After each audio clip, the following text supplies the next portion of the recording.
As a mother of a teen, I'm sure you have butted heads with your son or daughter at least once.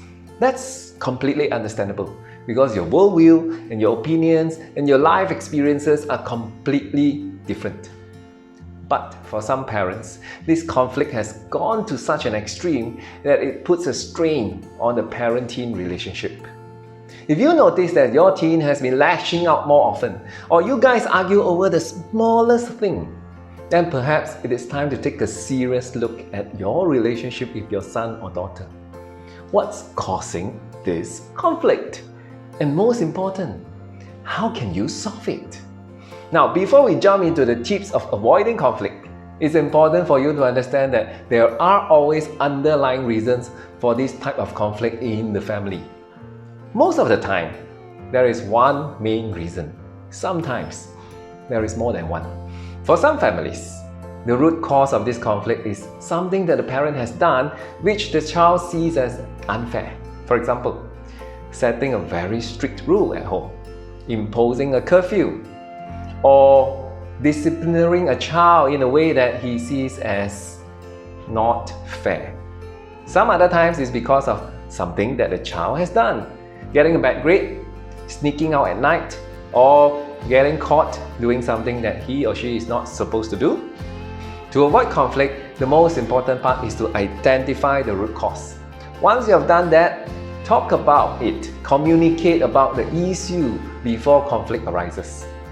Another key way to avoid conflict is to proactively get your child to share their thoughts and feelings. What do I mean by this? Imagine that there is a new sibling and it's making your teenager feel very uncomfortable, lonely and left out. Ask your teenager, your son or daughter. I understand that we have been spending a lot of time and giving a lot of attention to your new sibling at home. How are you feeling about this situation? What can I do to make you feel more included in our family? Simple conversations, meaningful interactions like these go a long way and can prevent outbursts and conflicts. And when conflict isn't avoidable, remember to treat your child with respect. If you are unable to converse with calmness, ask for a timeout. Calm yourself down. Only resume that conversation when you have calmness within you. When you deal with conflict with calmness and respect to your child, you are actually on the road to reduce a lot of occurrences of conflicts and arguments at home.